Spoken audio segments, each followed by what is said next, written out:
Bienvenidos, amantes de la ingeniería. Los saluda su amigo Armando Figueroa, ingeniero en comunicaciones y electrónica, y les doy la bienvenida al Estado Transitorio, su podcast de difusión de la ingeniería.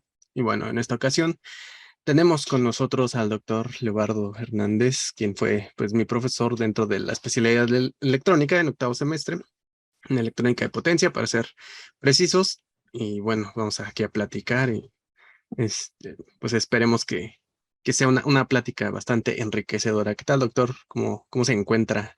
Bien, hermano, muy buenas noches. Pues primero, antes que otra cosa, muchas gracias por la invitación y la posibilidad de, pues, externar algunos comentarios y vivencias que he tenido a lo largo de esos tiempos. Y pues bueno, veamos qué tanto pudiera ayudar a los que les interesa la electrónica, que sé que son muchos, ¿no? Claro, Y bueno, claro que sí. y en general estamos bien, ¿eh? Estamos bien, hasta ahorita. Excelente. Muy bien, bueno, ahora es que como usted es nuevo, invitado nuevo aquí en el podcast, pues me gustaría conocer un poco acerca de sus orígenes dentro de la ingeniería. O sea, ahora sí que como dijo, bueno, yo quiero ser ingeniero, cómo despertó, cómo hubo ese despertar, ¿no? Por la ingeniería y en específico por la electrónica, ¿no? Ok, pues mira, vamos a un poquito hacia atrás. Yo estudié en la vocacional número 7, CECIT Cuauhtémoc, que está ubicado allá por el oriente, sobre Ermita. Yo creo que muchos lo van a ubicar. Ahí inicié mis estudios desde 1983 a 1986. Ahí en el CECIT estudié la carrera de ingeniero técnico en construcción, perdón. Y pues bueno, hasta ese momento mis anhelos, mis ideas eran estudiar o seguir la carrera de ingeniero civil o ingeniero arquitecto, en arquitectura. Pero, digamos, yo creo que a muchos nos ha pasado, ya al final, el quinto o sexto semestre, empiezas a ver otras cosas y a mí en particular ya me llamaba la atención la electrónica, pero todavía no lo tenía así como que algo muy, muy metido.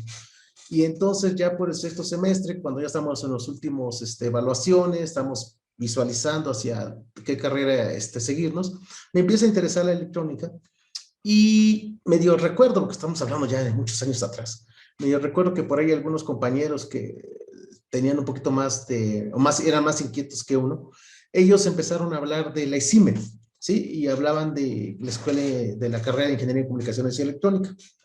Y esa es la razón por la cual llego a la ESIME, en particular a la ESIME Culhuacán. Yo llego en 1986 y salgo en 1991 en la carrera de Comunicaciones y Electrónica. Hasta ahí todavía no estaba muy involucrado con la electrónica porque yo estudié en especialidad de comunicaciones. Sí, yo salgo de la especialidad de comunicaciones de la Ok, carrera de comunicaciones y electrónica. Entonces, como que, sí, fue así como que me fue jalando poquito a poquito, no fue así de inmediato. Y entonces en 1991, como en la carrera de comunicación electrónica, en especialidad de comunicaciones, y después de que salgo, me involucro en una empresa que hoy en día ya desapareció, se llamaba Cecil, ¿sí? No me acuerdo exactamente qué quiere decir Cecil ya ahorita, tendría que recordar mucho, pero en general era una empresa que se dedicaba a la reparación de equipo electrónico. Ese es mi primer trabajo formal. Y entonces ahí es donde yo ya me empiezo a meter con la electrónica. Empiezo en esa época, te estoy hablando hace pues, casi 30 años aproximadamente. En esa época empiezo a reparar equipo científico que se le conocía. Por ejemplo, ahí fue mis primeros acercamientos con los osciloscopios digitales que todavía en las escuelas no existían en esa época ujú, y yo ya los veía en cuanto a reparación. Me acuerdo que reparábamos equipos de medición de oxígeno que se utiliza en esa época, yo creo que todavía se utilizaba para medir el grado de fermentación de la cerveza.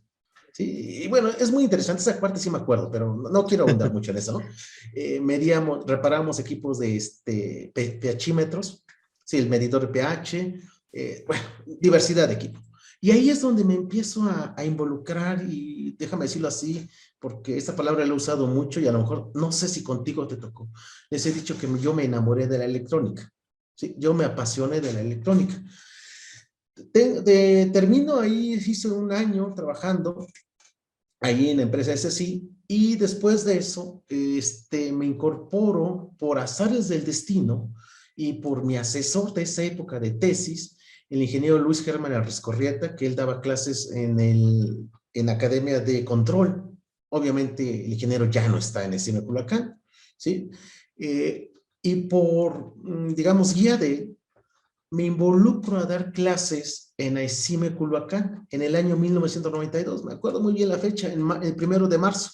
¿Sí? Ok. 1 de marzo me involucro, aunque desde febrero empezaron las pláticas y demás. Y él es el que me invita a dar clases en AICIME Culhuacán en 1992. Yo salgo en 91 y en 92 me involucro. Estaba un poco joven, ¿sí? En esa época. Y entonces de esa manera me empiezo a involucrar. Y desde que empecé a dar clases en AICIME Culhuacán, yo di clases en varias academias, pero la primera academia a la que entré y en la que todavía permanezco hace casi 30 años, porque acabo de cumplir 30 años de servicio en el CIME Culhuacán, fue la Ok. Academia de Electrónica. Ahí me involucré con los cursos de esa época, que eran Electrónica 7, Electrónica 8, que hoy los conocemos, o su similar son los cursos de amplificadores, los cursos de redes. No existía la materia de electrónica de potencia todavía en esa época, ¿sí? Y desde 1992 a la fecha estoy involucrado en academia y en academia de electrónica y en la carrera de comunicaciones y electrónica, ¿sí? Por el 2000 nace la ESIME Culhuacán, se empieza a crear la CEPI en la ESIME Culhuacán, la sección de posgrado, que se le conoce coloquialmente como CEPI, y me toca ser del primer grupo o la primera generación a la cual se involucra la sección de posgrado.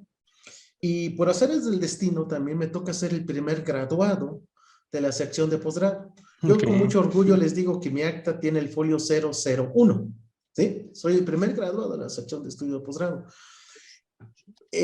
Obtengo el grado, si no me recuerdo, en 2002, el mes no me acuerdo, pero en el año 2002 obtengo el grado de la maestría en ciencia de microelectrónica, que es la única que se ofertaba en esa época en la sección de posgrado.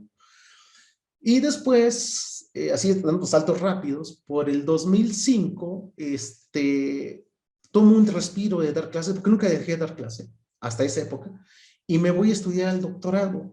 Y el doctorado lo estudio en el CENIDET, que es el Centro de Investigación y Desarrollo Tecnológico que está en Cuernavaca, a un lado del Instituto de Investigaciones Eléctricas. Conviven los dos, uno está bajito, como es un cerrito, uno está bajito y el CENIDET está arriba. Entonces, en el 2005 me voy a estudiar el doctorado y obtengo el grado en el 2009 y obtengo el grado de doctor en ingeniería electrónica. ¿Se has dado cuenta? Entonces ahora sí empieza toda mi carrera así electrónica. En el 2009 me gradúo de doctorado, me regreso al ESIME a dar clases y por el 2011 me involucro en la sección de estudios de posgrado a dar clases también en la sección. Y entonces del 2011 a la fecha doy clases en Academia de Electrónica en diversos cursos de electrónica. Tú ahorita mencionaste los cursos de electrónica de potencia, ¿sí?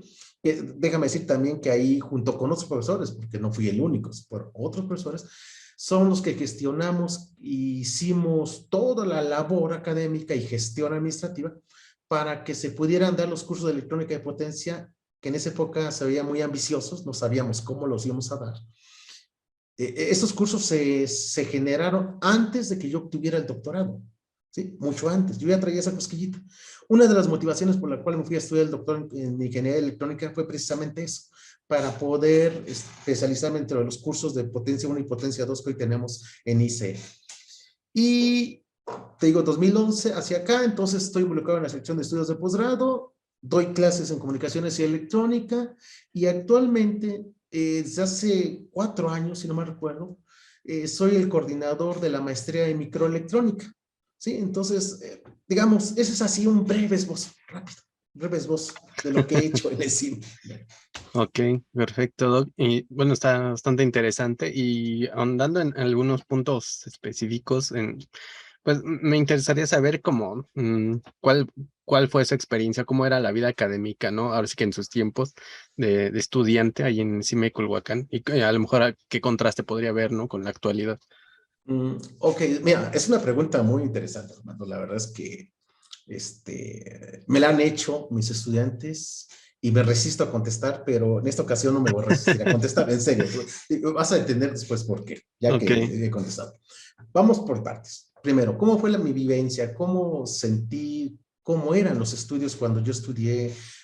Me voy a focalizar en mi carrera de Ingeniería en Comunicaciones Electrónica, que fue desde 1986 a 1991.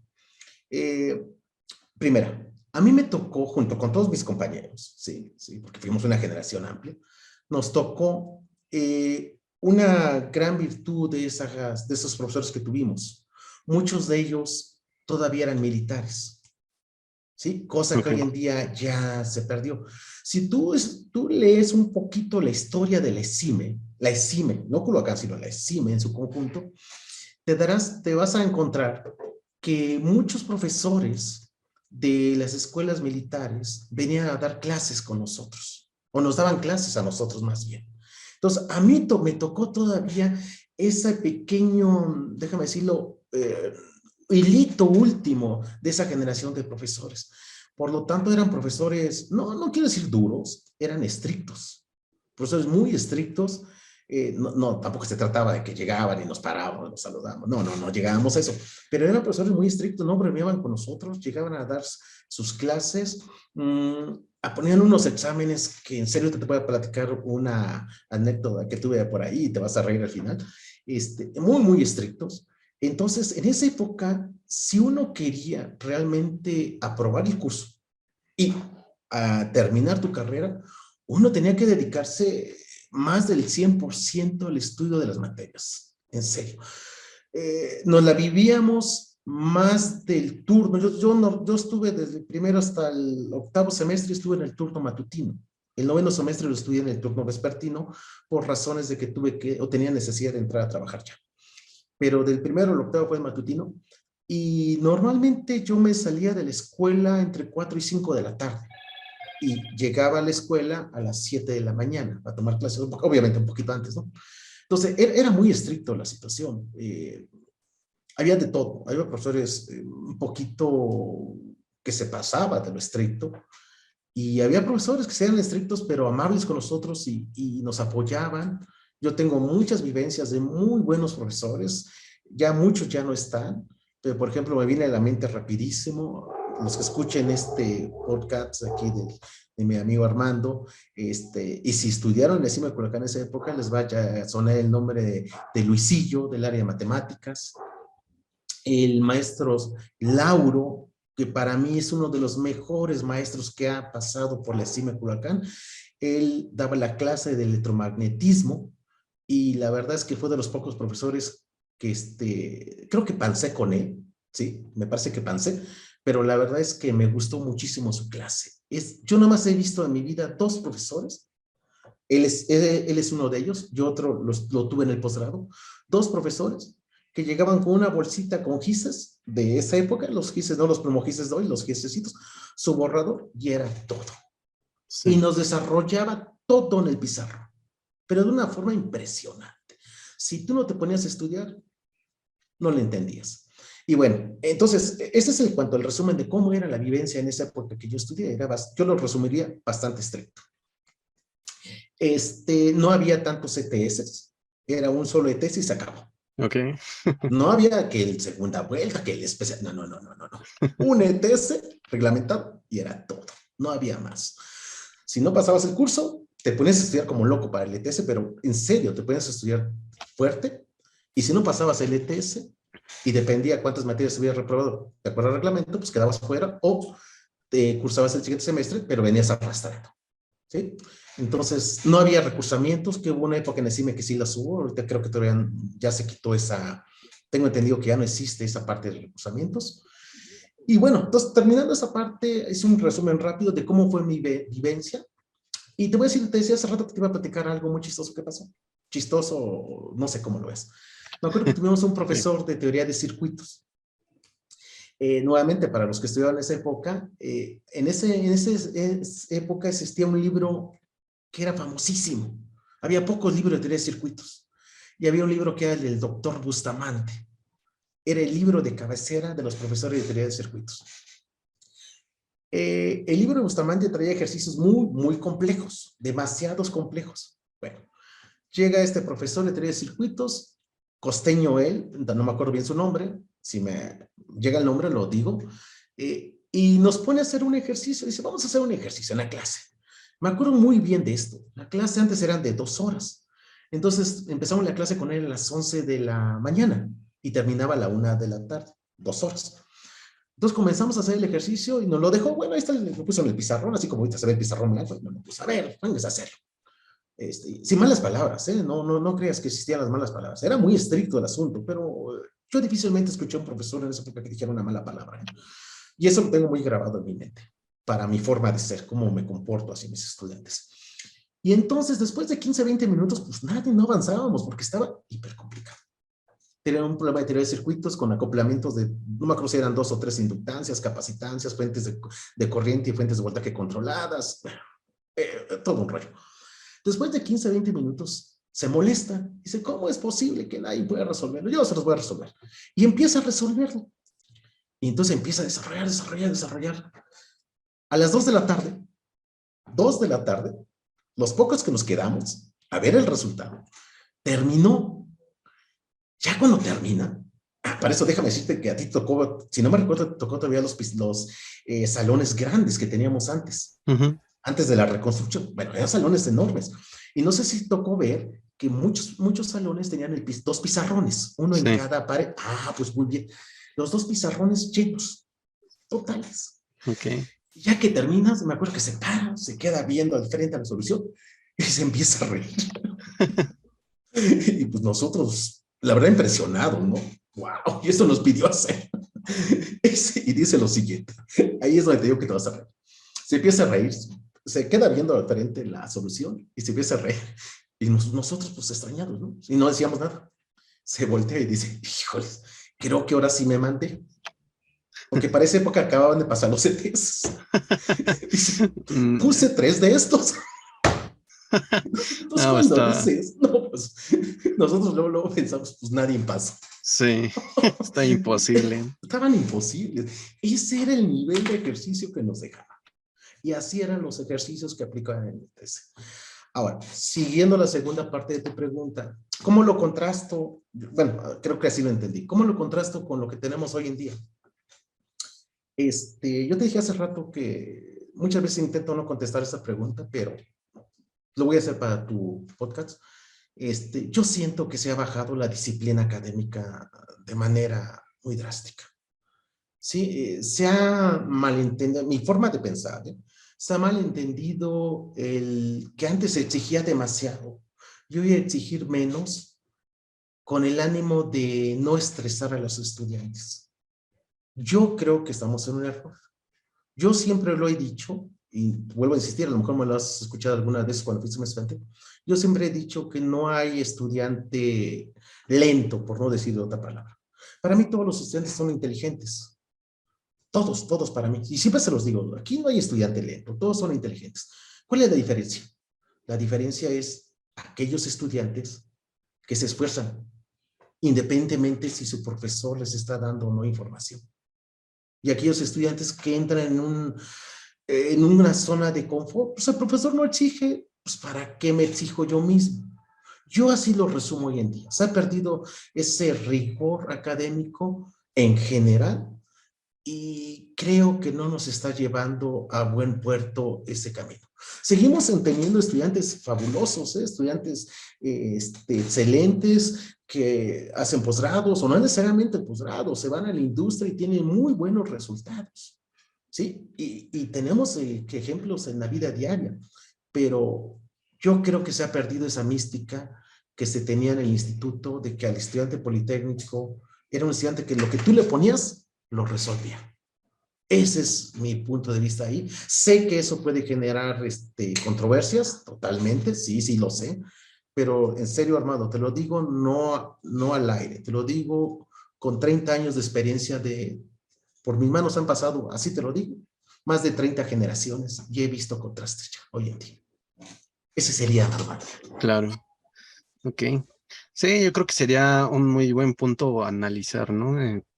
Digo, probablemente sería interesante, bueno, llevar esto a cabo al análisis, pues, la cuestión académica y a lo mejor generar una síntesis, ¿no? De estos dos puntos. Ujú, sí, sí, sí, sí. Y bueno, déjame complementar algo también. Ujú. Este, También algo cierto, y este es algo que yo día a día, eso sí lo comento con mis compañeros, y creo que a veces ha generado molestias, pues bueno, como dice por ahí, el que es mi amigo estará conmigo, Sí. me quedará, me aceptará así como soy. No es nada más el estudiante, ¿eh? Fíjate lo que voy a decir, no nada más es el estudiante. También he visto una decadencia en los profesores. Hablo en general, una decadencia de los profesores. Yo te platicé hace ratito al inicio de este comentario que teníamos profesores excelentes, te digo que se paraban con poquita información y te hacían un desarrollo tremendo. Les preguntabas lo que tú tenías tus dudas en esa época y muchos de ellos te contestaban, te sabían decir por dónde. O si no sabían, te decían, espérame, ese tema no lo conozco, pero sí conozco a quien conoce el tema. ¿Sí? Te Ujú. orientaban. Y hoy en día, y es una crítica a mis compañeros, yo he visto que estamos perdiendo también esa disciplina de estudio, de querer ser profesores y entendernos qué implica ser un profesor. Ujú. Ser un profesor no es cualquier cosa, porque no es fácil transmitir un conocimiento. Y sí, bueno, no ahondo en ese punto, pero nada más lo tomo como referencia para decirte que también la crítica va hacia mis compañeros. ¿Eh? Se ha Claro. perdido mucho esa mística. Sí, para que no quede nada más que es todos los alumnos. No, no, espérame. Sí. Son los dos, porque este es un dúo. Ujú. ¿Sí? Claro. Sí, de hecho, más o menos esta crítica yo la he hecho, pero bueno, en el tema de las, ¿cómo llamarlo? Materias que serían complementarias, ¿no? Para la formación de un, como, Ah, ok. un, estudiante, no, más bien un ingeniero íntegro, ¿no? Como se Las espera que sea, humanísticas y todo eso. ajá, Sí, sí, sí. porque, bueno, algo que he comentado mucho últimamente aquí en el podcast es que ese tipo de materias, cuando uno es estudiante, como que las toma de relleno, como que no sirven, como que es así para subir promedio, ¿no?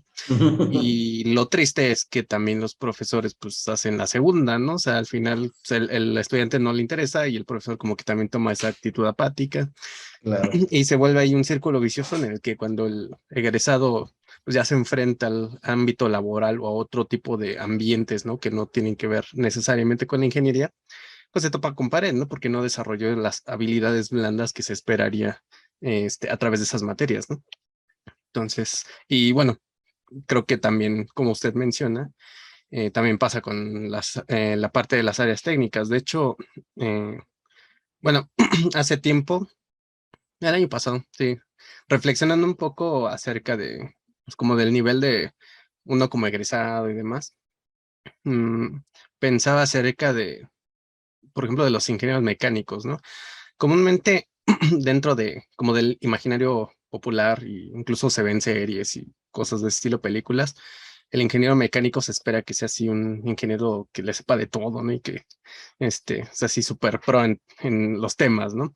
Y bueno, yo decía, como, ¿por qué, no? O sea, ¿cuál sería? Y bueno, mi conclusión es que porque al final de cuentas, el ingeniero mecánico tiene que ser, pues, o se esperaría que sea un experto en la mecánica newtoniana, ¿no? Entonces, digo, por ahí creo que va. Y entonces, eso trasladándolo a un ingeniero en electrónica, o en este caso en comunicación y electrónica, pues se esperaría que uno sea así súper pro, tanto en circuitos y, por ejemplo, en la cuestión física, en teoría electromagnética, ¿no? Y yo creo que la mayoría de los egresados, pues tendrán como cierta noción, pero la realidad es que no podrían como a lo mejor resolver un problema tal cual, ¿no? De teoría electromagnética en sí. Y bueno, me incluyo, ¿no? O sea, hasta cierto punto me resulta un tanto frustrante, pero bueno, al menos creo que ya detecté esa carencia, ¿no? Y entonces, igual platicando con un profesor que tiene su canal aquí en YouTube igual, que es de matemáticas, y él pues, ha hecho como mucho análisis acerca de la enseñanza en matemáticas de las universidades top y demás, como el MIT, Harvard, Stanford, etcétera, pues llegaba a la conclusión que igual mucho del problema viene desde esa enseñanza de las materias básicas, ¿no? Principalmente pues, del análisis matemático, ¿no? Eh, Como tal, el estudiante pues se nos enseña comúnmente a hacer mil integrales, ¿no? Mil derivadas, pero nunca se aterriza ese conocimiento, ¿no? O sea, para qué sirve exactamente. Muchas veces, incluso recuerdo, ¿no? Por ejemplo, en mi materia de transformadas, hacíamos algún problema pues, de circuitos aplicando Laplace, pero era como, bueno, ok, y luego, o sea, como que eso, ¿qué significa, no?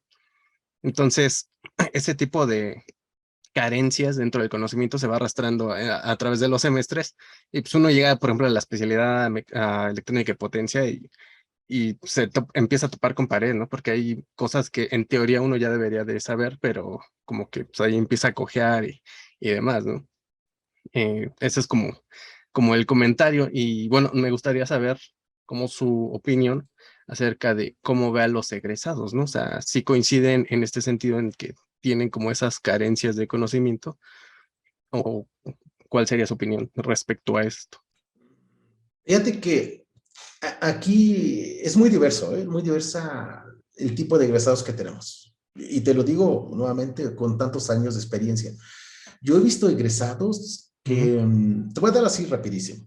He visto egresados que como su etapa como estudiante, digamos, eran medios, no sobresalían, Sí. no veías que, este, que se esforzaran.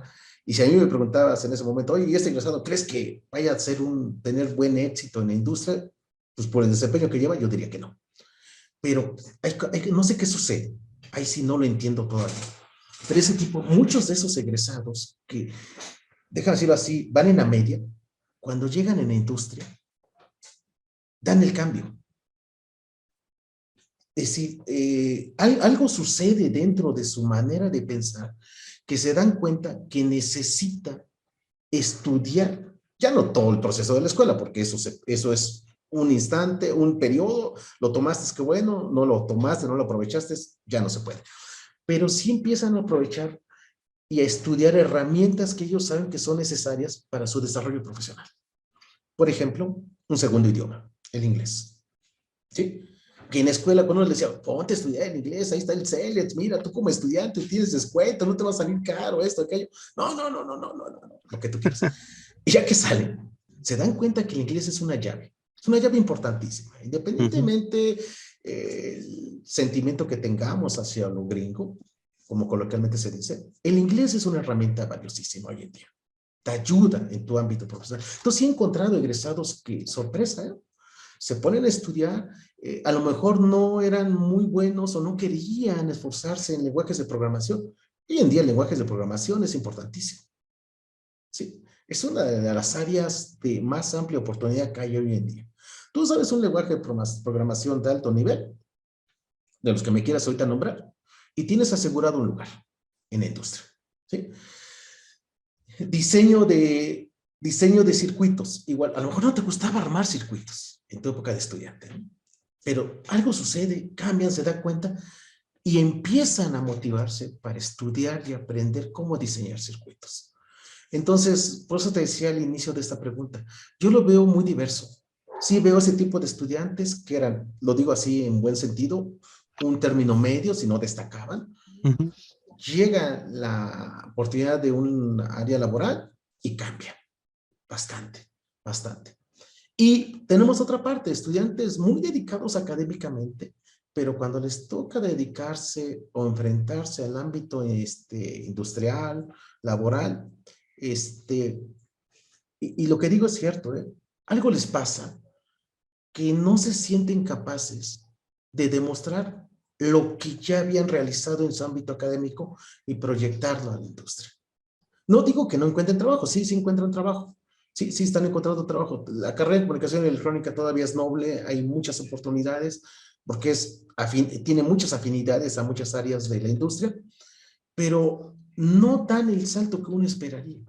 ¿Sí? Entonces, es muy diverso. Tenemos estudiantes muy, muy buenos que al final de cuentas se han logrado posicionar en la industria, son muy buenos ingenieros, algunos ya han logrado escalar niveles gerenciales, conozco varios, conozco varios, eh, conozco de egresados, te podría decir rápidamente, conozco gente que está trabajando, por ejemplo, ¿cómo se llama esta empresa? Bueno, es una empresa que fabrica toda la parte electrónica para los coches, Perdón. Continental. Continental, allá en Guadalajara, en Querétaro. En Querétaro hay varios alumnos míos y bueno, ahí mando a saludar a José, a su novia, ahí están ellos y están bien ubicados. Eh, Tengo un egresado que él empezó a trabajar para Mitsubishi en control de robots, programación. Pues él puso su empresa, convenció a la marca de que le diera el apoyo y él es proveedor de esa empresa, pero no más proveedor, no es venta de equipo, ¿eh? Él se dedica a la capacitación y continuamente está tomando cursos, es lo que te decía ahorita, continuamente está tomando cursos para estar al día. ¿Sí? Entonces, y así hay muchos egresados. Entonces, yo creo que todavía, afortunadamente, la carrera, como dije hace rato, es muy noble, es muy afín a muchas áreas de la industria y se están ubicando nuestros estudiantes. Pero también hay que decirlo, porque no es nada más contar lo bueno, también tenemos algunos estudiantes que les cuesta trabajo encontrar algún lugar, ¿sí? Después de un tiempo lo logran encontrar, pero o encuentran posiciones, digamos, que difícilmente les va a permitir proyectarse en su ámbito profesional, ¿sí? Pero bueno, yo creo que eso no es exclusivo de la carrera, de nuestra carrera de comunicación electrónica, yo creo que es de todas las carreras. Eso ya tendríamos que hablar también de la situación laboral del país, qué tantas oportunidades hay para cada carrera y pues, bueno, ahí estamos limitados también en esa parte. Claro. Sí, bueno, a mi punto de vista con esto que menciona, yo creo que por un lado tiene que ver también la cuestión monetaria, ¿no? Porque al final de cuentas, pues ya trabajando pues, en una empresa o sea, no cumples, pues vas por fuera, ¿no? Entonces como que existe ese incentivo extra, ¿no? Déjame Eh, decirte, de interrumpirte rápido, Armando, sí, porque llegan algunos egresados y mencionan eso que acabas de decir. Y les digo, ¿ya se dieron cuenta que en la industria no hay ETS? sí, exactamente. Pero eso hasta que salimos y nos Ujú, damos cuenta de eso. así es. Y por otro lado, por ejemplo, esto que menciona, ¿no? De a lo mejor estudiantes como muy brillantes que de repente salen al campo laboral y algo pasa, pues yo pienso y creo que pues debido a que con la pandemia se puso muy en boga, ¿no? Todo el tema de la cuestión psicológica y demás. No sé si has escuchado del término de del síndrome del impostor, ¿no? Que bueno, se ha popularizado mucho, pero bueno, más o menos se refiere a que llega un punto en el que a lo mejor uno tiene éxito, uno logra cosas y como que no se la cree, ¿no? Y no cree merecerlo, ¿no?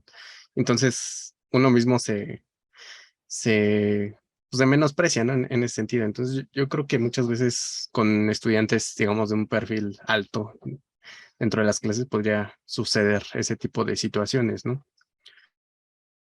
Entonces, pues, yo creo que sí tiene que ver ya como más cuestiones psicológicas y demás, ¿no?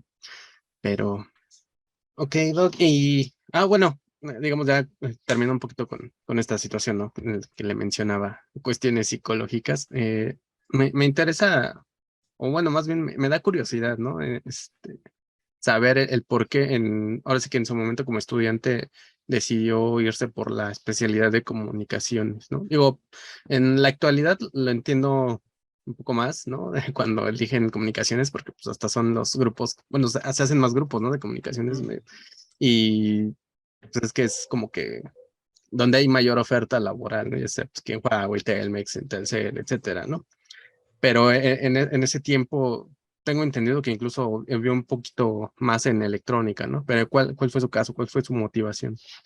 Ok, sí, sí, hermano, mira, bueno, comienzo por último. Efectivamente, en esa época, ya venía de boga, venía subiendo muy fuerte. Estamos hablando de la creación de Telcel, estamos hablando, como hechos importantes, estamos hablando de los primeros celulares que ya se comercializaban en México, eran unos tabicotes de este tamaño, Sí, ¿sí? Así más o menos este tamaño, y no miento, así era, porque un compañero lo traía, era de los que estaba trabajando y en su trabajo le habían dado un celular, ¿no? Y era sí, así que el plus, ¿no? Entonces estamos hablando que las redes tenían muy fuerte la etapa satelital, México estaba entrando ya en sus, no me acuerdo si era el segundo o tercer satélite que se lanzaba, ya venía muy fuerte. Entonces venía una boga, un impulso muy fuerte por las telecomunicaciones. Y por obvias razones, en la carrera de comunicación electrónica, donde en ESIME Culhuacán, en esa época nada más ofertaban dos especialidades, que era electrónica y comunicaciones, en esa época. Hoy en día hay más especialidades. Estoy hablando de 1989, 90, que fueron mis últimos semestres. Entonces venía muy fuerte el impulso de las comunicaciones. A mí me gustaba la electrónica, pero tengo que decirlo, yo creo que es un pensamiento que muchos por ahí lo hacemos, pues lo que interesa es ya terminar la carrera para trabajar, ¿sí? Y entonces preguntando, pues, ¿dónde se empezaban a abrir más plazas? Pues, como te vuelvo a decir, había muchas plazas para Alcatel, Telcel, Usacell, infinidad, Sí. infinidad. Entonces, donde se abría más plazas era para el área de comunicaciones. Y equivocadamente yo pienso en esa época, te lo digo hoy en día con toda mi experiencia, equivocadamente pienso que para poder entrar a esas plazas de la área de redes y demás, yo tenía que haber estudiado o tenía que irme a la especialidad de comunicaciones. Y esa es la razón por la que me voy a la especialidad de comunicaciones. Entonces me voy a la especialidad de comunicaciones, pero fíjate bien lo que te dije hace rato. Termina la especialidad de comunicaciones, pero mi primer trabajo es en el área de electrónica. ¿Sí? Entonces, ve el contraste. Y después me doy cuenta que no necesariamente la especialidad te va a encajonar a una oferta laboral. Vuelvo a insistir y lo digo nuevamente, nuestra carrera es muy noble, las especialidades son muy nobles, son tan nobles que alguien del área o de comunicaciones como especialidad puede desarrollarse en el área de electrónica como diseño, como reparación, demás. O alguien de electrónica puede desarrollarse en el área de comunicaciones. ¿Hay que complementar habilidades? Sí, eso también es cierto. No nada más es así. Soy de electrónica, me puedo ir a comunicaciones. Soy de comunicaciones, me puedo ir a electrónica. No, no, no, no es así tan fácil.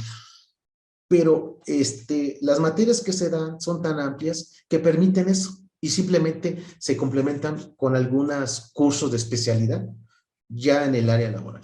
Pero contestando a tu pregunta, esa fue la razón por la cual me fui a comunicaciones. Ya, Fue ya el veo. impulso que había en esa época y equivocadamente pensar que eso me iba a abrir más puertas para encontrar trabajo. Claro. Ok. Y bueno, otra duda que me surge es, o sea, digamos, ¿cuál fue la motivación, ¿no? De cambiar, de trabajar en la industria a pasar a la academia, ¿no? Y aunado a eso, su motivación para hacer un posgrado, ¿no?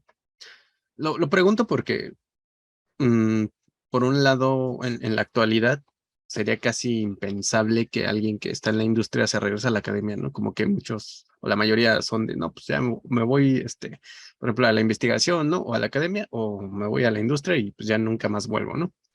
Por la cuestión monetaria y demás. E Ok. incluso igual con la cuestión de los posgrados, pues muchos dicen, no, pues es que un posgrado para qué, y voy a ir reduciendo mis oportunidades laborales incluso y tal, ¿no? Entonces, en su caso, ¿cómo fue esta cuestión? Ok, bien. Hace rato te decía que cuando te hice una semblanza rápido, te dije que salgo en el 91, entro a trabajar, mi primer trabajo formal, dice sí. Déjame decirte que esa empresa dependía del CONACYT. No lo dije hace rato, pero Ok, ya desapareció, ¿no? Dependía del CONACYT y por lo tanto teníamos una biblioteca extensa. La empresa estaba en un edificio allá por la Colonia del Valle, en la calle de Patricio Sáenz. El número no me acuerdo. En un edificio de uno, dos, tres, cuatro niveles. El cuarto nivel tenía una biblioteca impresionante, una biblioteca técnica. ok, En mi vida he visto otra biblioteca de ese tipo. No hablo biblioteca de libros académicos, hablo sí, biblioteca de manuales, de libros, de los fabricantes, de principio de operación, de lo que te quieras imaginar. Entonces, cuando yo entro a trabajar, lo primero que me dice el ingeniero con el que quedo a cargo es que tengo un mes en el que me voy a capacitar. Digo, perfecto. Y bueno, yo no diría, bueno, me van a enseñar algo, ¿no? No, la capacitación consistía en que te subieras a la biblioteca y te pusieras a estudiar todo. Porque la política de esa empresa es que se recibía cualquier equipo científico. Por lo tanto, te podía tocar reparar un medidor pH, un espectrofotómetro atómico, te podría tocar a reparar un medidor de oxígeno, X. Entonces yo empiezo a estudiar mucho ahí y ahí conocí muchas cosas. Y bueno, desde esa época ya me gustó estudiar. Cuando por razones personales yo salgo de esa empresa con idea de irme a algo mejor, porque Ujú. la paga era muy poca, también te lo tengo que decir, era Ok. muy poca la paga. La verdad es que apenas si me alcanzaba para mis pasajes, darle la mitad de mi salario a mi madre que vivía en esa época y la otra mitad era para mis pasajes y una torta que comía ahí cerca. Sí, la verdad, lo recuerdo con mucho gusto, ¿eh? Sí, sí, para nada. Para mí fue una experiencia maravillosa. Y recuerdo mucho, con mucho gusto ese trabajo porque me dio la oportunidad de aprender y me pagaban. Poco, pero me pagaban. Entonces, cuando tomo la decisión de salirme de ahí, yo no estaba titulado. Te voy a empezar a responder la pregunta. Yo todavía no estaba titulado. Yo salí de la escuela sin titular. Te dije que mi asesor era el ingeniero Luis Germán Arias, correcto, del área de control, daba clases en control. Entonces, cuando yo voy a ver a mi asesor, que era el ingeniero Luis Germán Arias Correcta, él era el jefe de la carrera de IC. Me acuerdo muy bien que fui a verlo allá por noviembre, diciembre, por ahí fue que me salí del trabajo, Ujú. noviembre, diciembre del 91, entonces voy a verlo y le comento que sí lo iba a ver para avances de mi tesis, y le comento que sí iba a alentar mi desarrollo de mi tesis. Y él ya me pregunta, ¿y por qué, Leonardo? Digo, lo que pasa es que me salí del trabajo que tenía y estoy buscando otras ofertas, pues hay que moverse, hay que ir aquí, hay que ir allá, no sabe uno dónde puede encontrar. Y él me dice, ¿por qué no me vienes a ver en enero? Enero, febrero, no recuerdo bien la fecha. Y sí sirve que me traes avances de la tesis. El chiste es que bueno, regreso, no creo si fue enero, fue febrero, no ubico bien ahorita ya esas fechas, y regreso con él y estamos platicando de mi tesis, está bien, corrige eso, corrige aquello y demás. Y me dice, ok, ¿cómo vas de tu trabajo? Digo, bueno, todavía no consigo trabajo, todavía no puedo conseguir trabajo. He ido a muchos lugares, me han dicho que me espere, que me hablarán y demás, pero pues, no, no. De hecho, sí me hablaron de uno, pero no, realmente iba a ganar lo mismo. Dije, no, pues, ¿para qué me salí? Mejor me espero otra ocasión. Y Luis, el ingeniero Luis Germán, que además, no lo dije, pero él fue mi profesor de control. Además, Ok. entonces me conocía bastante bien. Me dice, ¿por qué no aprovechando que no das clase? Vienes a apoyarme aquí a dar clase porque, bueno, perdón, ¿por qué aprovechando que no tienes trabajo? Dije dar clase, perdón. Es que siempre pienso en clase, una disculpa. ¿Por qué no aprovechando que no tienes trabajo? Vienes aquí a apoyarme a dar clase. Digo, no, ¿cómo crees? Y lo tengo que decir, porque lo he dicho en muchos eventos cuando me preguntan, a mí no me gustaba dar clase. Te lo digo así sinceramente, no me veía dando clases yo. Y entonces él me convence, me dice, mira, apóyame, es un semestre. Mientras en ese semestre terminas la tesis, te titulas y va a ser más fácil, o vas a tener una herramienta, que además era cierto, una herramienta extra para poderte ubicar. Porque si era cierto, en esa época preguntaban mucho si estabas titulado, en esa época. Era un plus, así como el tener otro idioma, era un plus. Y en pocas palabras, pues me convenció el ingeniero. Y le dije, está bien, ingeniero, pues está bien también. Sí, sí, a ver, ¿qué materia es? No, pues es esta materia que es electrónica, no me acuerdo si era 7 u 8, pero se veía amplificadores operacionales, todo. Ok. Y te acuerdas que dije hace ratito que mi curso de capacitación fue ir a la biblioteca de la empresa donde estuve Ujú. y leer todos los manuales. Tenían manuales fabulosos de todo. Y yo me acuerdo que leí mucho de amplificadores operacionales, pero no nada más la teoría de operación que la encuentras en libros académicos. No, eran manuales donde estaban los circuitos de los equipos, porque te los daba el fabricante. Entonces yo empecé a ver, ahí empecé a ver, en esa época, para qué servían los amplificadores operacionales, pero en vivo. Los empecé a ver en los diagramas y después cuando estuve trabajando reparando equipos, yo los veía en los equipos, los famosos amplificadores operacionales. El 741, que es nuestro amplificador de batalla, que es el que usamos para las clases, el 358, el LF351, yo los vi ahí funcionando en equipos. Entonces, cuando el ingeniero me ofrece esa materia, pues yo la veo, empiezo a ver el programa, digo, pues esto lo conozco.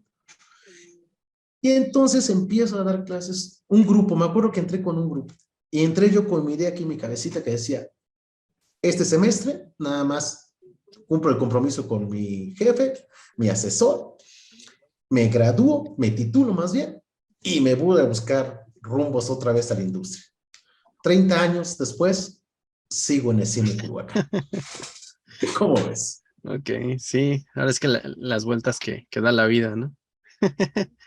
Y a veces, pues, uno se Se come sus propias palabras, ¿no? Exactamente. Y hoy en día, yo no sé, tú fuiste mi alumno, pero yo creo que algo que me caracteriza es que a mí me apasiona dar clase y estoy ahí metido, ¿no? Busco la manera de ver cómo motivar al alumno, Sí, sí, porque sí, cada generación es diferente. Hay que motivarla con diferentes estrategias. claro, claro. Y bueno, regresando a esta cuestión académica, en la parte del posgrado, o sea, digamos, ¿cuál fue su motivación, ¿no? Ok, ya cuando estoy yo ahí, ya digo que entro en el 92, en 1998 empiezan a llegar los primeros fundadores de la sección de posgrado, 98, 99, por ahí llegan, y entonces, primero veíamos a unos profesores ahí, que no conocíamos, ¿sí? No quiero dar el nombre porque no quiero obviar a nadie. Todos los profesores fundadores de la sección de posgrado que llegaron. Y él los empecé a conocer a algunos que hoy son grandes amigos míos. Y decíamos, quién sabe qué estará sucediendo. El chiste es que para 1999 se lanza la convocatoria para la primer ingreso a la maestría en microelectrónica. Y junto con otros profesores, amigos míos, todavía hoy en día, y algunos ya no trabajan en el cine, pues nos motivamos y vos, oye, pues está cómodo estudiar la maestría para nosotros, porque es una maestría aquí dentro de la escuela, no nos tenemos que mover. Y además a los profesores nos daban facilidades de que se acomodaran los horarios de las clases que iban a dar los profesores del posgrado para que no interfirieran con nuestras clases que nosotros damos en licenciatura. Entonces, sí lo tengo que decir de esa manera, por comodidad, yo para mí, por comodidad dije, está fabuloso, está aquí el posgrado, podemos estudiar, puedo conocer otra información que me va a ayudar a cultivarme y aprender más. Y esa fue la razón por la cual entré a la maestría en microelectrónica, de la cual estoy muy orgulloso de haber estudiado ahí. Muchos profesores, bueno, ya te dije que soy el coordinador, no soy su jefe, porque ese no es el término, pero me toca Claro, coordinar a mis asesores, por ejemplo, de la sí, maestría. Cuando termino la maestría, me encantó lo que conocí, que fue la microelectrónica, el diseño VLSI, cuáles son digamos, la ruta para diseñar un circuito integrado. Me fascinó. Pero yo ya venía con la cosquilla de electrónica de potencia, ¿te acuerdas que hace rato te lo dije? Ya venía con esa cosquilla. Ya se había implementado en la carrera de ICE, Comunicación Electrónica, en la nueva currícula de esa época, se había implementado ya las dos materias de potencia 1 y potencia 2. Entonces yo en esa época termino la maestría y tomo la decisión de buscar cultivarme, aprender, pero ya no en algo tan general, como es una maestría, sino en algo más particular. Y es cuando me motivo a estudiar, ahora sí, con todo el conocimiento y no sesgado, sino yo quería estudiar eso. Quería estudiar, por ejemplo, el diseño, la operación de los convertidores de potencia, ujú, que en esa época empezaban a pegar ya fuerte en el tránsito, en el cambio de las fuentes lineales por las fuentes conmutadas que hoy tenemos. Y bueno, es un ejemplo, hay muchas aplicaciones, ¿no? Y esa es la razón por la cual me motivo a ir a estudiar el doctorado y después de buscar varios lugares, me decanto por ir al CENIDE y ahí estudio, que ellos están especializados en el doctorado en electrónica, también en el de control, pero a mí me gustó la electrónica y esa es la razón por la cual me voy a estudiar el doctorado en electrónica. Sí, ya fue una decisión más personal y ujú, más con deseos de aprender para poder aportar más dentro de las materias de electrónica de potencia que tenemos en ICE. ok. Y entonces, o sea, por lo que menciona la cuestión pues sí, de los convertidores y las fuentes conmutadas, o sea, digamos que empezó más o menos por los 2000, o sea, No, ya venía un poco más atrás. ok, Las fuentes conmutadas vienen desde los cerca de los 80s. Lo que pasa es que aquí tenemos también que decir una realidad. No es el mismo avance que se tiene en los países del primer mundo con el avance que tenemos aquí en nuestro país. Ya las fuentes conmutadas venían pegando muy fuerte en Alemania, España, por ejemplo, estaba ya muy fuerte junto con Estados Unidos, Inglaterra, ¿sí? Ellos ya venían trabajando, pero en México eran pocas las universidades que ofertaban la carrera o las materias de convertidores, que es lo que sustenta la electrónica de potencia, ¿sí? Entonces, es decir, que nosotros entramos un poquito desfasados, porque ya había información, ya había doctorados, ¿sí? y esta es la razón por la cual digo, bueno, a mí me tocó junto con otros profesores ser los promotores de este cambio de currícula donde se insertar esas materias de potencia 1 a potencia 2, que en pocas palabras es el estudio de los 4 convertidores que es con los que se conforma la electrónica de potencia. Y entonces es la razón por la cual me decido ir a estudiar algo muy, muy especializado, que es la electrónica de potencia. ¿Sí? Pero ya venía la información, ¿no? Ya está, sí, en el resto del mundo ya se estaba avanzando bastante. Claro. Sí, me imagino que ya eran como las fuentes que venían en casi cualquier equipo, ¿no? Sí, sí, de hecho empezaban a entrar muy fuertes en los televisores. Bueno, tú eres muy joven para acordarte de eso, pero a lo mejor lo has visto por ahí en documentales, los televisores de tubo de rayos catódicos, que eran unas cosotas grandes por Hasta el me tubo. tocó, sí, Me tocó, sí, bueno, a sí. mí me tocó reparar esos equipos, esos Ok. televisores. Tenían una fuente de alimentación que se llamaba flyback. Si te acuerdas de los cursos de potencia, hay una topología que se llama flyback. Ujú. El concepto de flyback, del convertidor de potencia, viene del concepto flyback que se utilizaba en esa fuente lineal, que era un multiplicador de voltaje, que se hace con diodos capacitores y un transformadorcito así, que ese era el flyback. Entonces, elevaba el voltaje de línea de 127 RMS, dependía de las pulgadas del televisor, te lo elevaba a 1 kilovoltio o hasta 2 kilovoltios. Y me acuerdo que era muy interesante cuando, ya no lo dije, pero también estuve trabajando en un taller de reparación de equipo y una de las novatadas que nos hacían es, daba el cinescopio, tenía el chupón, que es donde se inyectaba el alto voltaje, y con los novatos, los primeros que llegamos, te toca retirar el chupón, pero lo hacían mañosamente sin descargar el capacitor, que era un cosota, y pues, bueno, ya te imaginas, se daba unos toques, pero Sí, sabrosos, ¿no? Entonces, entonces los primeros cambios vienen precisamente en esas fuentes. Las fuentes lineales de los televisores, porque venían ya entrando los televisores LCD, eran los primeros que venían por esa época, y se cambió a fuentes conmutadas. Y de ahí adelante, computadoras, principalmente las computadoras portátiles, los celulares, no se diga, inmediatamente fue de los que cambiaron, y eso permitió, ¿te acuerdas que hace rato dije que era un ladrillote? Se empezó a reducir. Y sí, todo el equipo electrónico que hoy en día tenemos, prácticamente la energía se procesa a través de fuentes conmutadas. Son muy pocos los equipos que utilizan fuentes lineales ya. claro. Eh, bueno, Doc, a usted ya no le tocó la parte de los bulbos, ¿verdad? O sea, estaba muy Los superado. bulbos, no, fíjate que me tocó, pero ya, ¿O sí? ya, Ah, ok. ya no reparación, ya no lo reparé tampoco.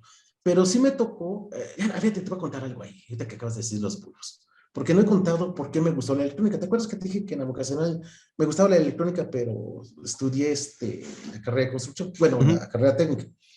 En mi casa teníamos un televisor blanco y negro, que era de bulbos. Era el único que había. Un televisor que generaba mucho consumo de corriente. En esa época yo no sabía por qué. Oh, después ya sabes por qué. Y yo vi los bulbos. No los reparé, pero a 3 casas, 4 casas de la casa de mis papás, estaba un taller de reparación de televisores. Y el dueño de ese taller, nos hicimos grandes amigos. Yo estaba muy chavo, yo era un chavito, y Ujú. me iba al taller a ver cómo reparaba los equipos. Yo no le metía mano, no hacía nada, ni me enseñaba, nada más me gustaba ir a ver. Entonces yo veía, y sí veía lo que él hacía, y era muy interesante esa época. Era una electrónica, la gente un poquito más grande que yo, ahora que escuché esto me va a dar la razón, era una electrónica muy diferente, muy bonita, muy diferente. Nada que ver con la electrónica de estado sólido que hoy en día tenemos, ¿eh? Entonces, no me tocó reparar, pero sí estuve ahí presente viendo cómo lo reparaba este gran amigo que tuve, que le decían el sobrenombre o el mote, le decían el Calimán. Ok. Y le decían el Calimán, que no sé si has visto una revista, ya desapareció, que se llamaba Calimán, Ujú. el primer héroe mexicano. Vamos a platicar un poquito así rapidísimo. El primer héroe mexicano, y esto es cierto, es el primer héroe mexicano aquí de cómics. Y este muchacho, todo el parecido a ese personaje, y le decían el Calimán, y él es el que se dedicaba, era el reparador de equipo electrónico de esa época de toda la colonia. Con él fue que inicié mis primeros pininos en cuanto a observar la electrónica y de ahí me empezó a gustar un poco. Y después un mucho. Ya veo. Sí, bueno, de hecho, yo he escuchado que los bulbos se siguen utilizando, pero para cuestiones ya de muy alta potencia, ¿no? Alta potencia y alta fidelidad. En equipos de audio son muy cotizados los amplificadores de bulbos. Pero, bueno, no sé si usted sepa, Doc, pero, o sea, sí, siempre he tenido como esa duda, o sea, ¿sí realmente suenan mejor y por qué, no? Ok, mira, el primero, el contestar si suena mejor, es algo que no acostumbramos, debemos tener el oído educado. Claro. ¿Sí?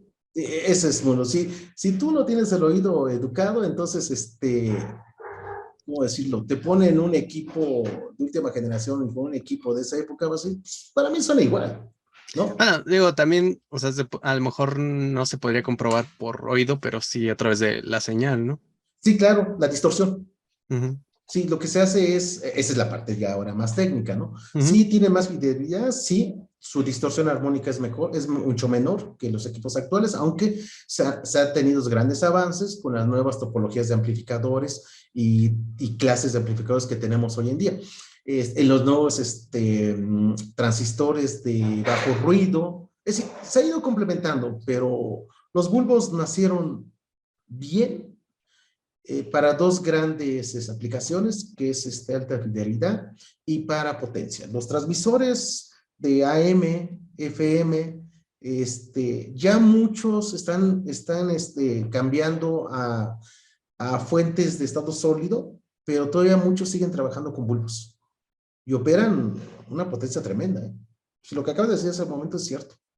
Mucha potencia. No la consigues tan fácilmente con transistores o dispositivos de estado sólido. Ok. Sí, imagino que tiene que ver por la mera, o sea, construcción, ¿no? Por los materiales de ambos dispositivos, ¿no?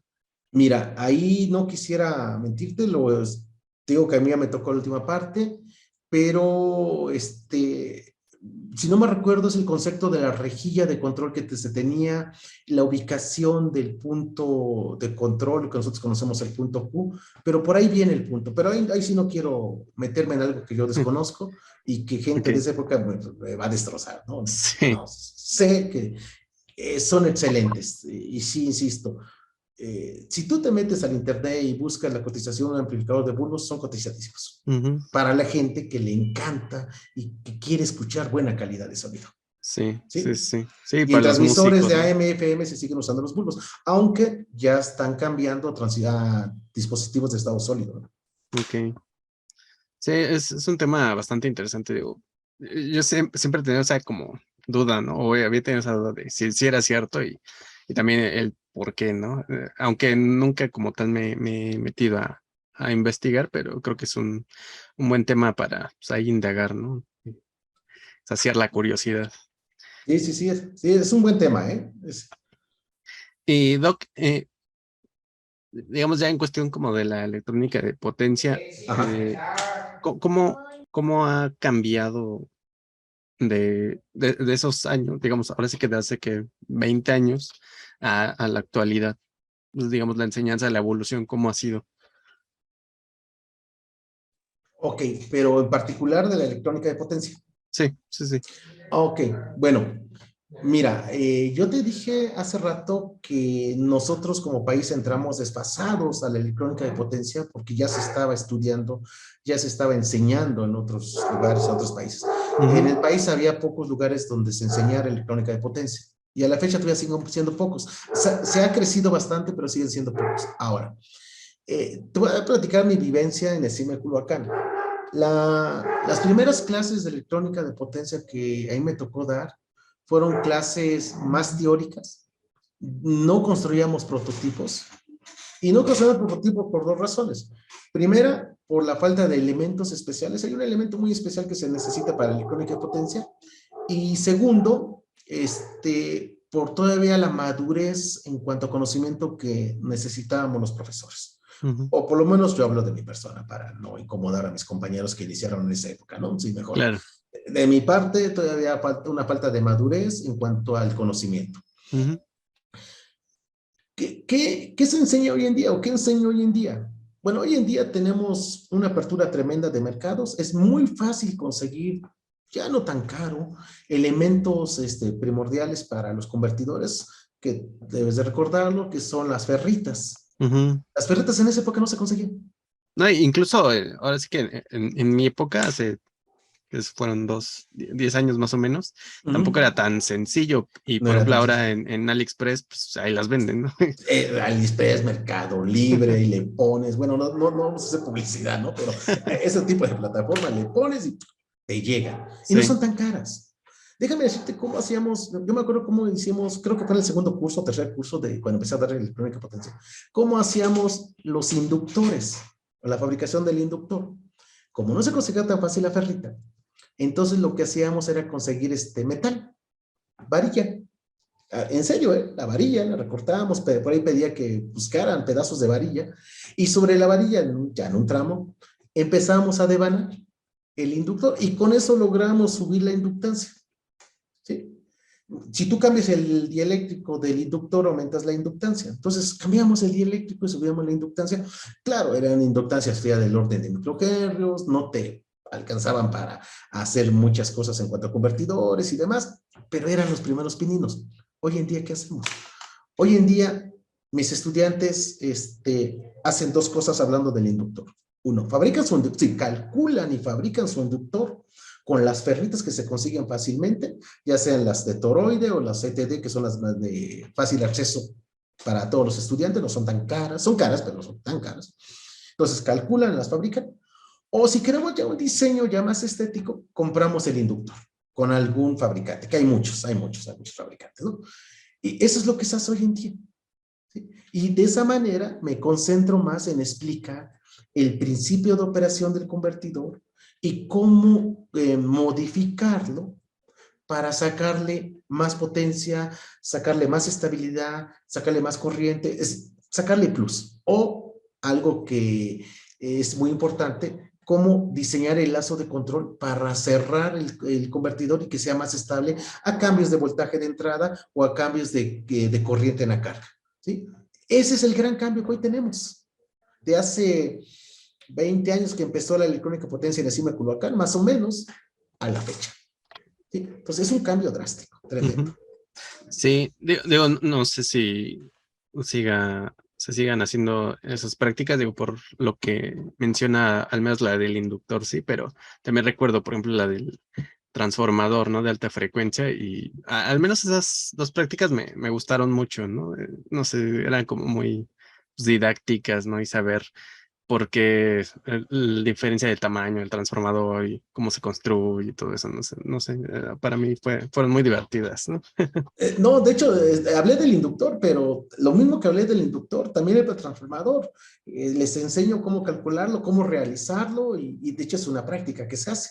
Es una práctica demostrativa, porque yo creo que la mejor manera de motivarse y entender el conocimiento es verlo físicamente. Lo que hace rato decías, por ejemplo, de transformada. Ujú. La transformada de la plaza es preciosa, Sí, pero si no la aterrizas, pues nada más quedó en preciosa. sí. Pero si la aterrizas, queda en excelente, porque ves la aplicación de la transformada, y la mejor manera de aplicar la transformada de Laplace son los amplificadores operacionales, ¿eh? Rapidísimo Ujú. aplicas la transformada de Laplace. Lo mismo sucede acá. La mejor manera de entender por qué tanto cálculo, esto, aquello, del inductor, del transformador, es realizarlo, y que vean que todos los cálculos, que tantas vueltas en el primario, tantas vueltas en el secundario, de tal calibre, es decir, todo lo que implica, ¿no? No quiero desplayarme una clase de electrónica Sí. con todo lo que implica, y que veas que ya en el laboratorio, por ejemplo, en el transformador con el generador le inyectas una señal, y con el osciloscopio ves la salida y verifiques, si, por ejemplo, si deseas el transformador para el que esté dando una ganancia mayor que uno, es decir, que esté elevando o que esté reduciendo, ¿no? Y la Mm, respuesta en frecuencia, que es importantísimo en los convertidores. Sí, todo claro. eso lo hacemos hoy en día. ¿Sí? Toda esta parte lo seguimos haciendo, porque creo Ok. que es la mejor manera de enseñar. Sí, sí, sí. Sí, yo lo recuerdo, ahora sí que, pues de una manera muy feliz, ¿no? Eh, Doc, bueno, tomando como un punto la cuestión de los alumnos, ¿no? Regresando un poco a los alumnos, eh, me gustaría saber su opinión acerca de un comentario que ahora sí que en mis tiempos de estudiante nos hizo el profesor Escobedo, que paz descanse. Nos decía que a su punto de vista, los alumnos, como que entre más pasan las generaciones, como que menos creativos se van volviendo, ¿no? A la hora de hacer sus proyectos finales y demás. Decía, no, pues es que antes con menos se hacía más, ¿no? Y tenía como que ideas más innovadoras, tal vez, ¿no? Y ahora ya tienen todo, pues, por ejemplo, en un microcontrolador, ¿no? Ya tiene un montón de herramientas y demás, y como que de repente uno ya no sabe qué hacer, ¿no? No sé si es como muy abrumador y dices, ¿y ahora qué hago con esto? No sé. ¿Cómo lo ve usted? Mira, el ingeniero Juan Carlos Escobedo, gran compañero de la academia, él era una persona, porque ya falleció, en paz descanse, era una persona mayor que yo. Yo cuando entro, él ya estaba jubilado de Imevisión, que es donde él trabajó muchos años, Ujú. en el área de transmisores. Él tenía mucho información. Él era un especialista en instrumentación. Sí. Entonces, eso nomás es una semblanza rápida de él. Ujú. Lo conocí muy bien y tuve la fortuna de contar con su amistad, y lo digo así, contar con su amistad. Era una persona muy seria, ¿eh? Muy seria. Yo no entiendo por qué, que yo soy medio cotorro, me aceptaba a mí, que yo le hacía cada broma, pero me aceptaba. Entonces eso habla que le caía bien. Bueno, regresando al comentario, este, y va de la mano con lo que dije hace rato. Comparto lo que él dijo en su momento y efectivamente yo creo que ese es el punto que estaba explicando hace rato, cuando decía que era más estricto la enseñanza, nos pedían más, Ujú. porque efectivamente con poco nosotros teníamos que hacer la creatividad, buscar la creatividad para hacer mucho, ¿sí? Hoy en día yo creo que el gran error que se está teniendo es que nos queremos quedar nada más en integrar módulos que ya fueron desarrollados. Hablas de los microcontroladores, te puedo hablar, por ejemplo, de las fuentes de conmutadas, ya las venden en módulos bien pequeñitos, ¿sí? Y luego Sí, me dice, por ejemplo, no sé si alguna vez te tocó escuchar que dicen los alumnos, oye, profesor, ¿para qué nos enseña a diseñar las fuentes conmutadas? Si ya las venden, mire, está así chiquitita y cuesta 120 pesos. sí. Y efectivamente cuesta 120 pesos o el precio que sea. Pero voy a hacer la semblanza rápida. Cuando tú te vas a comprar un traje y vas a las tiendas donde compran los trajes, difícilmente vas a encontrar un traje que te guste, te ajuste a tus dimensiones físicas. Si quieres andar cómodo, o compras ese traje y lo mandas a arreglar, ya te salió más caro, o mandas a hacerte un traje a tu medida si tienes la capacidad económica. Sí, pero quitando la capacidad económica. Claro. ¿Por qué diseñamos fuentes conmutadas? Damos el curso de diseño de fuentes y no nos dedicamos nada más a aplicar los módulos que ya los venden demasiado. Hay muchos fabricantes. Ujú. Porque si tú nada más tomas el módulo, te vas a la hoja del fabricante para operarlo, para echarlo a andar, como se dice, ponerlo en funcionamiento, no vas a aprender electrónica. Y Vas no a es ingeniería, aprender, ¿no? y no es ingeniería, vas a aprender a echar a funcionar un módulo, pero hasta ahí. Pero eso no es ingeniería, ¿sí? Pero si tú diseñas, te enseña a alguien a diseñar una fuente computada, como ejemplo, te enseña, te enseña a diseñar una fuente computada desde cero. Hablamos de la bobina, hablamos, por ejemplo, y voy a tomar lo que acabas de decir del microcontrolador, de cómo programar el microcontrolador para que me dé la señal PWM donde yo pueda variar el ancho de pulso o pueda variar la frecuencia si es necesario, ¿sí? Para activar y desactivar el MOSFET de potencia, que es el cargado de la transferencia de energía.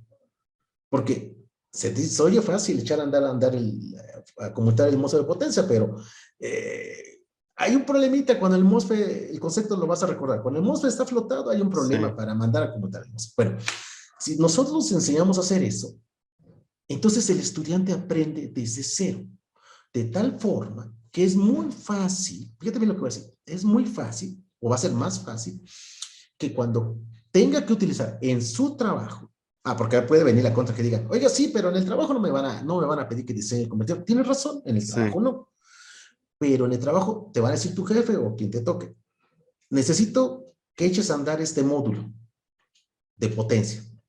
Te vas al fabricante y el fabricante no da todo. Nunca da todo, siempre esconde detalles. Siempre te dice, de A a B, de 1 amper, bueno, de una corriente 1 a una corriente 2, no le muevas. Ah, caray, ¿por qué no? Si yo quiero obtener más corriente o quiero obtener más frecuencia, no sé, quiero cambiar algún parámetro. Y regreso ya al tema. Si tú aprendes a diseñar, conoces desde cero lo que nosotros decimos en electrónica, conoces las tripas del convertidor, fácilmente lo puedes modificar externamente, internamente no, porque eso es un encapsulado, fácilmente lo puedes modificar externamente para sacarle más potencia, más corriente. Aunque alguien diga ahorita, ¿cómo se le puede sacar más potencia a un convertidor cuando ya está limitado por el fabricante? Sí se puede, todo es cuestión de saber el principio de funcionamiento, porque los fabricantes siempre nos van a vender componentes que van a estar limitados a la máxima potencia que ellos le pueden sacar. Lo hacen por precaución. No sé si me expliqué. Sí.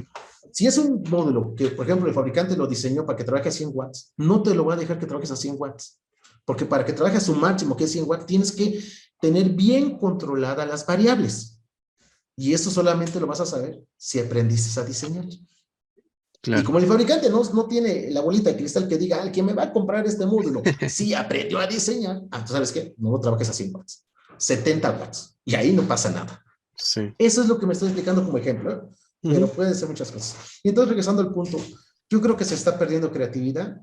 Me parece que estas nuevas generaciones están dejando pasar una gran oportunidad, porque hay una gran cantidad de herramientas de modelado, de simulación, de diseño, que están disponibles para que nuestra creatividad sea la única limitante de lo que queremos sacar. ¿En qué nos estamos quedando? En integrar. Nada más. No más. Pero, vuelvo a insistir, también yo creo, insisto, culpa la tenemos los profesores por no motivar y déjame decir la palabra, exigir que el estudiante pueda sacarle más, que no se quede nada más con un micro y pues ahí hizo un programita y se acabó. No. ¿Qué tanto más le puedes explotar? Pero eso, vuelvo a insistir, va de la mano con el profesor, es un dúo. Ahí me queda clarísimo. Sí, sí, sí. Yo no hablo nada más del estudiante, es el profesor también. Sí, ambos entonces se está perdiendo, ¿no? Estamos. Y concluyendo, se está perdiendo una gran oportunidad con tanta herramienta tecnológica de diseño que tenemos. Bueno, digamos, para ir concluyendo esta primera parte, me gustaría saber su opinión sobre cómo, al menos si lo recuerdo, digo, yo esperaré que haya cambiado, pero no estoy seguro. Como que cierta falta de vinculación con el sector empresarial, ¿no? Con los estudiantes. He platicado con varios amigos, sea egresados, incluso pues, que han estudiado, por ejemplo, en Lupita y demás, ¿no? Y coincidimos mucho en esa parte, como que de la cuestión académica y de investigación también, al salto hacia la industria, ahí hay como una laguna muy rara, ¿no? Como que no termina de machar. Sí, sí, sí, tienes razón. Mira, yo creo que es una crítica bastante constructiva y válida. Efectivamente, no se ha logrado la vinculación mínima suficiente para que nuestros egresados, es más, me atrevería a decir desde antes, nuestros estudiantes de últimos semestres se estén relacionando con la industria. Se han hecho esfuerzos, se ha avanzado, sí, efectivamente. En la ESIME, ahorita por la pandemia se cortó muchas cosas, no nada más en la ESIME, en muchos otros lugares, pero antes de la pandemia se estaban dando ya jornadas de bolsa de trabajo donde llegaban empresas, principalmente el área de comunicaciones, para tener ese acercamiento con los estudiantes y eran muy benéficas en esa época porque desde ahí ya el estudiante ya empezaba a conocer a las empresas, al sector industrial y empezaban a vincularse y muchos empezaban a conseguir trabajo. ¿Sí? Falta mucho todavía. Me parece que en el área de licenciatura estamos bastante desvinculados, tienes razón. Por lo que he platicado con otros compañeros y otros estudiantes de otras escuelas, no es exclusivo de CIME Polacán, hablaste de UPITA, tengo entendido que ellos, fíjate, hasta donde yo tengo información, ellos todavía están un poco más vinculados que nosotros con la parte laboral, ¿eh? Sí. Y aún así les falta. Claro. Entonces, nosotros nos falta más, ¿no? Nos falta más ahí. Sí, es cierto, ahí yo creo que depende mucho, y no por aventar la pelota, pero me parece que ahí es más fácil que un directivo realice esa gestión, ese contacto con la industria para que aterrice en el campus, en este caso en el CIME, Culhuacán, y se pueda dar esa vinculación. El maestro, a veces tenemos contactos, por ejemplo, yo tengo muchos egresados y muchos de ellos me dicen, oiga, pero, hay vacantes. Ujú. Entonces, ¿qué es lo que hago? Con todos mis estudiantes de noveno les digo, ahí está esa vacante, ahí están los contactos, adelante, ¿no? Pero no basta. Me parece que tiene que hacerse algo más formal. Vuelvo a insistir, por si algún directivo lo escucha. Se han hecho pasos, sí se ha avanzado, pero falta mucho todavía. Y en el área de investigación, fíjate que ahí es un poco diferente. También falta, claro, empiezo diciendo que falta. Pero ahí es todavía una vinculación un poquito mayor que en licenciatura por la forma en cómo se trabaja en la investigación. Nosotros de entrada tenemos vinculación con diferentes universidades, de entrada. Y dependiendo del trabajo de investigación que se desarrolle, se tiene vinculación ya con ciertas empresas muy particulares. Como son muy especializadas, la oferta de trabajo también es muy restringida. Ujú. Pero sí hay más vinculación en el área de posgrado que en el área de licenciatura. Totalmente de acuerdo, coincido contigo. Hay una, como tú lo dijiste, hay una laguna todavía. Esa laguna se ha ido reduciendo, pero falta más todavía para reducir. Sí, incluso en cuestión, ¿cómo sería? De hacer, digamos, como tal ingeniería, ¿no? Ya en la industria, porque pues, yo creo que, retomando ahorita lo que mencionaba usted del que se han acercado las empresas de telecomunicaciones y demás, ¿no? Y justamente hace dos capítulos platicaba con uno de mis amigos de CIME, ¿no? Con los que estudié y demás, y me decía, no, pues yo me acuerdo que sí, llegaron los de Telefónica y estaban también que intentos con Cisco y demás, y así, y yo le dije, no, pues es que en electrónica no teníamos eso, ¿no? Como que todo se iba muy decantado hacia comunicaciones, y lo que mencionaba hace rato, ¿no? Es como que donde está el mayor campo laboral, ¿no? Y en electrónica como que se ha ido perdiendo bastante, ¿no? Incluso yo conozco algunos colegas que tuve ahí en la licenciatura que terminaron, pues ya sea en comunicaciones o terminaron en desarrollo de software, ¿no? Pero así como tal, en electrónica, pues no, y a lo mejor no tienen como ese detalle de, bueno, pues me dedico como a otra área dentro de la ingeniería, pero pues que no necesariamente fue lo que estudié exactamente, ¿no? Como usted bien mencionaba hace rato, pero yo creo que ahí lo triste es que se tenga que virar hacia esas otras áreas debido a que no hay la oportunidad dentro de la electrónica, ¿no? Fíjate que sí, tienes razón. Esas ofertas o ferias de trabajo o exposiciones de empresas son mayoritariamente y así en forma muy, muy mayoritaria hacia el área de comunicaciones. Efectivamente, hacia el área de electrónica como tal, una feria yo no la recuerdo. Y lo que se hace, puedo insistir, no soy el único, hay otros profesores que tienen contacto con sus egresados y les dicen, hay esta oportunidad en el área de electrónica. Sí hay plazas, hay vacantes en el área electrónica, hay oportunidad de desarrollarse, sí, pero también hay que decirlo, es en mucho menor medida el área de comunicaciones, porque las comunicaciones siguen siendo un efecto que no ha parado, sigue impulsándose cada vez más. Pero sí, efectivamente, no hay esa vinculación en particular con el área de electrónica. Faltaría y hacer algo. Y bueno, para ir terminando esta charla, ahorita está como muy en boga la cuestión de que la internacionalización del instituto, ¿no? Uh -huh, uh -huh. Desde que entró el nuevo director, pero justamente platicando con algunos amigos y mencionándole esto, yo les preguntaba así como, bueno, o sea, por ejemplo, ¿ustedes qué entienden, no? Por si les dicen, vamos a internacionalizar el instituto, ¿qué entienden, no? Y esto se los preguntaba porque, al menos lo que yo he visto es que eh, se han hecho como o al menos como el plan que yo he visto es que hacer más vinculaciones, ¿no? Con otras universidades, pero como que nada más para mandar estudiantes, ¿no? Y desde mi punto de vista, pues eso ya se hacía, ¿no? Nada más como que le hicieron un rebranding por ahí y ya salió un poquito más grande. A mi punto de vista, el internacionalizar el instituto, pues tenía que regresarse a las bases, ver cómo, qué es cuáles son las carencias para mejorar y que, por ejemplo, alumnos de otras universidades alrededor del mundo les sea atractivo, ¿no? Realizar una estancia, por ejemplo, en SIM, en Pix, en Vita, etcétera, etcétera, ¿no? Ujú. ¿Cómo ves esa parte? Fíjate que sí, bueno, primero es cierto, a raíz de que entró el nuevo director general de nuestro instituto, yo lo que he visto que una de sus banderas fue precisamente eso, la internacionalización del instituto, ¿no? No está mal, yo de entrada diría que no está mal, pero me parece que no está estructurado como debiera. Es que son muchas fases que tendríamos, a mi modo de ver, que tendríamos que cambiar primero. Primero tendríamos que quitar ciertas tendencias que tenemos como profesores y eso trasladarlo también a tendencias que existen en nuestros alumnos.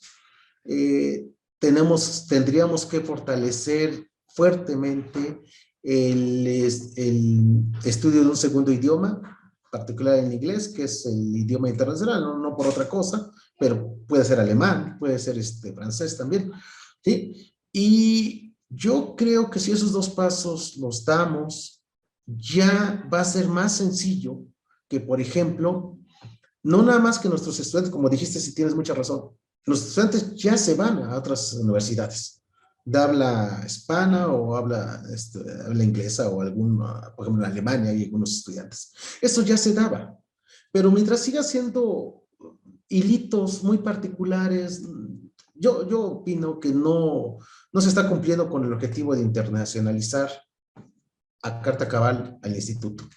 ¿Qué sería para mí internacionalizar? Que hubiera una movilidad natural, tanto profesores como alumnos del instituto, con cualquier otra universidad fuera del país. ¿Sí?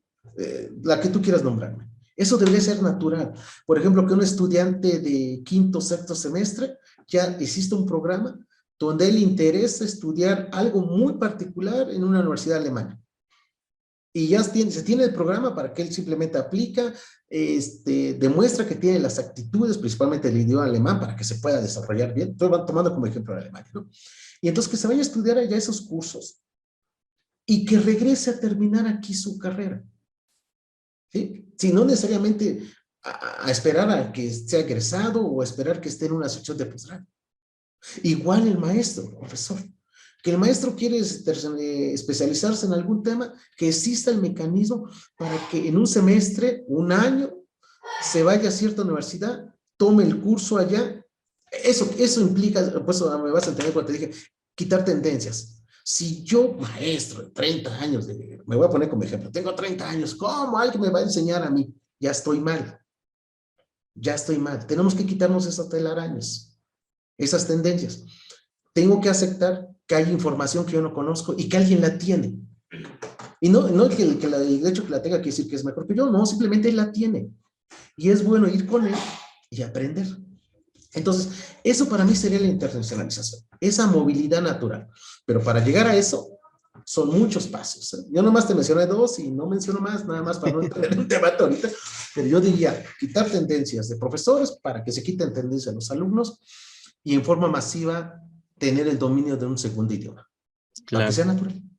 Y luego viene la chamba administrativa, de Ujú. hacer el engranaje, con lo que se le llama el andamiaje administrativo, para que el profesor simplemente aplica en tal lugar, obtiene el permiso, o el alumno tiene el permiso, se va a otro lugar a estudiar y regresa a terminar. Y Ujú. de la misma manera, recibir estudiantes extranjeros o recibir profesores visitantes, pero no uno o dos, sino tener una gran cantidad de profesores. Eso, para mí, sería la definición de internacionalización. Ok. Sí, sí, justo, bueno, coincido bastante con usted porque mm, siento que al menos a nivel como comunicación se ha trivializado, ¿no? Como, como que si quisieran hacer el cambio así en un año, ¿no? De trancazo y involucra todo un proceso, ¿no? Que lleva pues, bastantes pasos, como usted mencionaba. Pero bueno, yo creo que con eso terminamos este capítulo, Doc.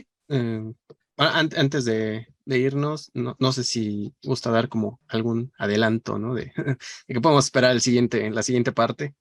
Pues bueno, primero, número uno, pues agradecerte, Armando, la plática tan charla que hemos tenido. Ha sido muy amena, pero la plática tan amena que hemos tenido. Me has hecho decir algunas cosas que difícilmente las digo en público. Y segundo, pues, ¿qué podríamos hablar en la segunda parte? Yo creo que esta primera parte la definiría como un esbozo general de qué pienso, quién soy, de dónde, cómo llegué a la cima, ¿sí? Y en la segunda parte, si gustas, podríamos platicar ya de algunos proyectos particulares que estoy desarrollando en la electrónica de potencia y que, pues bueno, pudiera servir de motivación a estudiantes, ¿no? Que quieran, no necesariamente en el área de posgrado, desde licenciatura pueden estarse relacionando y que se pueda yo explicar la importancia de la electrónica de potencia en nuestros días, que está presente en todos lugares. Y acabar, o más bien ya por último, entender que la electrónica de potencia, lo primero que digo cuando doy este curso es, la electrónica de potencia, olvídense que es mucho voltaje, mucha corriente, no necesariamente. La Sí, electrónica de potencia es más allá de eso. claro. Eso podríamos platicarlo en una segunda charla. Excelente. Sí, suena muy interesante, Doc. Pero bueno, entonces por esta ocasión terminamos y le doy las gracias, Doc. Como usted menciona, ha sido muy amena esta charla, ha sido muy interesante. Pero bueno, por lo pronto terminamos y bueno, se despide de su amigo Armando, no sin antes recordarles que nos pueden seguir, bueno, nos pueden ayudar a crecer este canal y a llegar, bueno, hacer llegar la ingeniería a más lados a través de un like, dejándonos un comentario para que el algoritmo de YouTube nos trate más chido. Suscríbanse, activen la campanita de notificaciones para que pues, también les llegue ahí la segunda parte aquí con el doc.